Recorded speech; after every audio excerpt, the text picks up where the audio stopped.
ina jan hankali da al'umma na ƙasa ta Najeriya da jihar Jigawa da don Allah mu tsaya mu duba mu zauna lafiya. Fitina ba tamu bace, tashe-tashen hankula ba namu bane, ƙone-ƙone ba namu bane. Idan muka yi duba da la'akari a ƙasashen da suke makwabtaka da mu sun yi irin wayannan abubuwan, sun fada cikin masifu daban-daban wanda har yanzu shekara da shekaru ba su fita daga ciki ba. Mu ɗauki misali kamar Syria, mu ɗauki kamar Libya, mu ɗauki kamar Sudan. Har yanzu fitintunan nan da suka kirkira a karan kansu suna ɗaukan abin da wasa, ya zama musu masifu. Sun rasa 'yan uwansu, sun rasa iyayensu, sun rasa kakanninsu, sun rasa dukiyoyinsu da sauransu. So ni ina ganin dan Allah mu ja hankalin al'ummar mu zauna lafiya. Ba abin da ya fi zaman lafiya daɗi. Idan aka ɗauko misali duba da la'akarin ƙone-ƙone da aka fara yi yanzu da sauran abubuwa, dukiyoyinmu ne. Wasu dukiyoyin ma a gwamnatance in ka auna za ku ga cewa magabatanmu ne ma suka yi ƙoƙari irin nasu, suka ƙirƙiri wannan dukiyoyin don ƙasa ta amfana. Amma yau a wayi gari kawai mu 'yan baya mu zo muna ɓarnatar da dukiyoyinmu.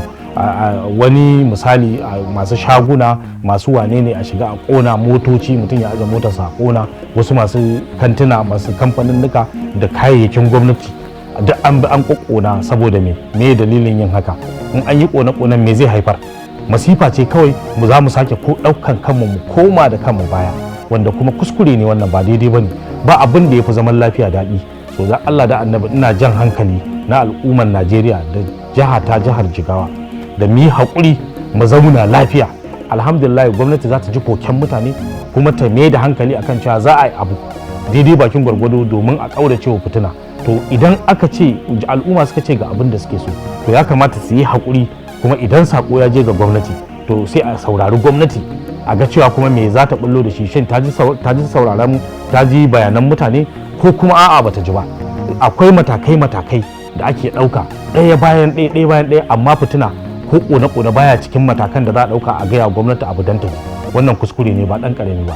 Don Allah ina jan hankalinmu da mu yi haƙuri, mu rungumi Najeriya nan. Ba mu da ƙasar da ta wuce Najeriya.